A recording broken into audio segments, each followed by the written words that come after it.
Fun Facts presents the 1970 Ford Torino King Cobra. Is this a classic muscle car? It was introduced back in 1970. Let's find out. I'm excited. Are you excited? Let's get started now. The King Cobra, the fastest Ford that never was. In any debate with Mopar fans or simply Ford haters, many of them often bring up the NASCAR, with a popular point being how the Ford Talladega reign was brought to a screeching halt by the ultimate aero cars, the Dodge Daytona, the Plymouth Superbird. But for the 1971 racing season, Ford had a plan to reclaim its throne in the form of the King Cobra.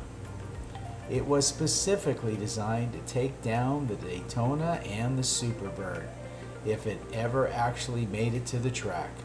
Indeed, from 1969 and throughout 1970, Ford Torino Talladega was dominant, and the 1969 driver roster included Richard Petty. After having switched from the Plymouth, by mid-1969, Ford had won 11 races in a row, but Dodge launched the Daytona at the end of the 1969 season, thus ending Ford and Mercury's dominance. Plymouth debuted the Superbird for 1970, which not only teamed with Daytona to further humiliate Ford, it ultimately lured Petty back to the brand. In response to Mopar's might, Ford scrambled for a solution and assembled a team led by Larry Shinoda and consisting of Jacques Pacino, Ed Hall, Bill Shannon, and Dick Pettit. Their mission was simple: build a 200-mile-per-hour car that could beat Dodge and Plymouth.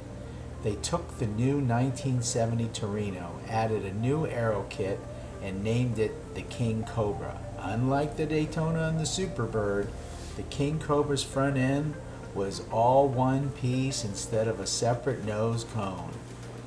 It had a larger grille tucked underneath and closer to the ground, similar to modern cars, thus allowing more air to flow. The Superbird and the Daytona famously suffered from overheating problems due to their small inlets. Ford kept the fastback and opted not to add large spoiler, or really any spoiler at all. Equipping the three prototypes produced by Boss with a Boss 429, a 429 Super Cobra Jet, and a 429 Cobra Jet. When it finally came to test the prototypes at the track in Daytona, the King Cobra easily achieved 200 miles per hour. But there was a problem. The front end of the car was reported to make too much downforce, and the lack of spoiler resulted in rear end lift in high-speed turns. This made driving it incredibly dangerous. It was obvious that the King Cobra needed more work if it were to complete, or if it was to compete with the Superbird and Daytona. The project was sadly scrapped after this test. The King Cobra's demise hung on several factors.